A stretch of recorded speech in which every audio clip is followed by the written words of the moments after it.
Let's talk about large accrued gains in shares or stocks when you're leaving the United States. There's three different scenarios we're going to talk about. A US citizen, the US green card holder, or someone that's just been in the US on a work visa. Three people living in the US. Each of them own the exact same investment portfolio. They bought shares for $200,000, publicly traded shares, and those shares are now worth 1.7 million. Big gains. So each person has 1.5 million of unrealized capital gains, and all three people decide to move to Canada. Here's the interesting part. One of them might continue owing US tax on that entire gain, even after moving to Canada. The second one might run into complicated US expatriation tax rules. And the third might actually pay no tax at all, or virtually no tax on that $1.5 million of appreciation. The difference is their US immigration and their tax status.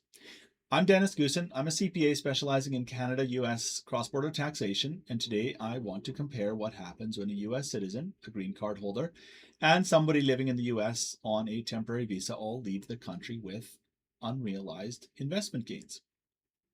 Let's start with talking about Canada, because the Canadian side is basically the same for all three people. When someone becomes a resident of Canada, Canada treats the property they already own, including their ordinary shares, as being acquired at fair market value on the day they become a Canadian resident. So in our example, the person paid $200,000 for the shares, but the shares are worth 1.7 million when they become a resident of Canada. So for Canadian cost basis purposes, the Canadian cost basis is going to be 1.7 million. If you immediately sell those shares the next day for 1.7 million, Canada has essentially no capital gains on that to tax. The 1.5 million of appreciation occurred before they became a Canadian resident. So the real question is, what happens to the 1.5 million on the US side? Here's where these three people get very different answers. Start with the US citizen. Suppose our first person is an American citizen. He moves to Canada, he establishes a home there, and maybe he never intends to live in the US again, but none of that ends his US income tax obligations. The United States taxes its citizens on worldwide income regardless of where they live. So if he paid $200,000 for the shares, sells them after moving to Canada for $1.7 million, he has a $1.5 million gain for US tax purposes. Canada is starting with a cost of 1.7 million, but the United States is going to be looking back at that original $200,000. Just moving to the US, moving to Canada does not make that accrued gain disappear for the US citizen. If the citizen wants to actually leave the US tax system, he has a much bigger step, which would be talking about relinquishing US citizenship, which at what point the expatriation tax rules that we're going to talk about here in a little bit would come into play. But just moving from the US to Canada, the US citizen remains in the US tax system. Now look at person number two. He's not a US citizen. He's a green card holder. Here we need to ask an additional question. How long has he had the green card? Because the US expatriation rules has a defined term, long-term resident. That's not just someone who's lived in the US for a long time. It means someone who has been a lawful permanent resident, i.e. a green card holder, for at least 8 of the last 15 years. So if our person has had a green card for 5 years, moves back to Canada, gives up his green card, he's not caught. He's not a long-term resident. Then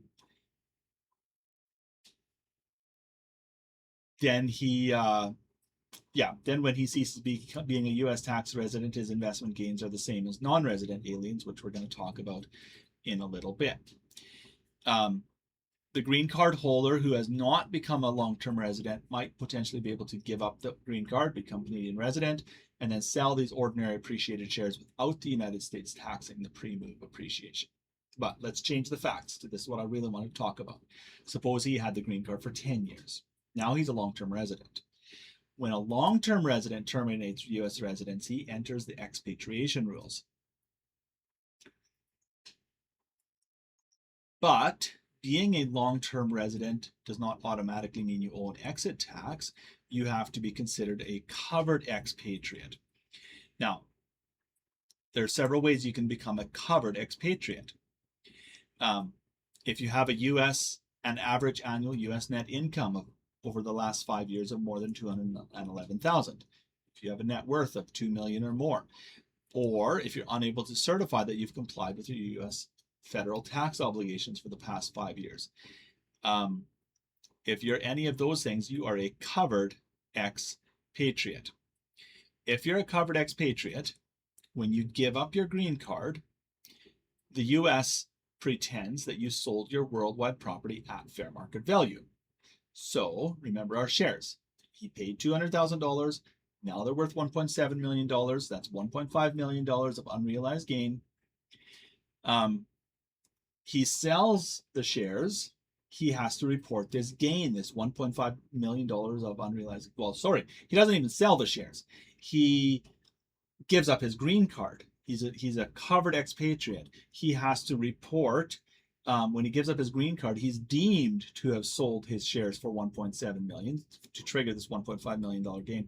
Now, the good news is the expatriation rules does give a $910,000 exclusion for 2026. That can go change from year to year, but there's a $910,000 exclusion. So you've got $590,000 of gains on your tax return that you're due to the US.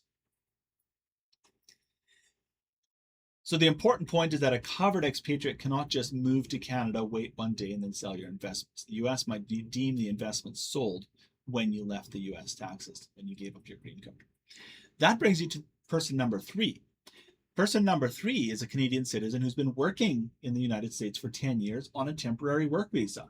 TN visa, H-1B, one of these other temporary statuses. He's been filing his 1040 every year because he meets the substantial presence test. He's a U.S. resident for tax purposes, but he's not a U.S. citizen and he doesn't have a green card. Never had a green card. He owns the same shares. $200,000 cost, value is $1.7 million, so he's got this $1.5 million gain. What happens when he moves back to Canada? This is surprisingly favorable. He needs to properly terminate his U.S. tax residency. And there's some big numbers at play here, so make sure you do this correctly. There's a bunch of, I've got some videos describing and discussing all the different residency rules. But become a non-resident alien. Make sure that you're a non-resident alien. There's no expatriation tax because you're not a citizen, you're not a lawful permanent resident, you're not a long-term resident under the expatriation rules. So now you establish your tax home and your residency in Canada. Canada brings these shares into their system at $1.7 million fair market value. Now you sell them. For U.S. purposes, you're a non-resident alien. The gain is sourced according to his tax home. If the tax home is in Canada, the stock gain is foreign source income rather than U.S. source income. Canada is starting with a cost base of $1.7 million, so he sells the shares for $1.7 million. Canada has no tax gain. The U.S. has no tax gain. You don't even report this in the U.S. because you're not living in the U.S. You have no connection with the U.S. for tax purposes at this point. So that means that, yes, under the right circumstances, that $1.5 million of appreciation falls neatly between the two tax systems. This is the part that surprises people. There's not a special $1.5 million exemption somewhere. It's just the interaction between these two countries' tax systems. The U.S. taxed this person on worldwide income while he was a U.S. resident, but he never sold the shares when he was a resident. There's no exit tax for someone who's just a temporary U.S. resident. So when he leaves the U.S. tax system, Canada begins taxing him as a resident, but that starts when he enters Canada. So the appreciation that occurred before the transition is never realized. It's not realized while either country has a right to tax it. Now, I've used ordinary publicly traded investments here. Different kinds of assets, different kinds of compensation can have different rules, but the main lesson is much simpler. If you're leaving the United States with a substantial unrealized gain, don't start with, should I sell before I move or after I move? Start with, what kind of taxpayer am I? Am I a U.S. citizen? Am I a green card holder? If I am a green card holder, am I a long-term green card holder? Am I a covered expatriate? Am I a temporary resident? That's when this type of planning has to happen before this move. Once you sold the investments, the planning opportunity is gone. So if you're planning a move between Canada and the United States, and you have significant appreciated investments, this is the kind of Canada-US cross-border tax planning that I specifically work with. You'll find my contact information below. And if there's another cross-border tax issue you'd like me to cover, leave it in the comments. Thanks for watching.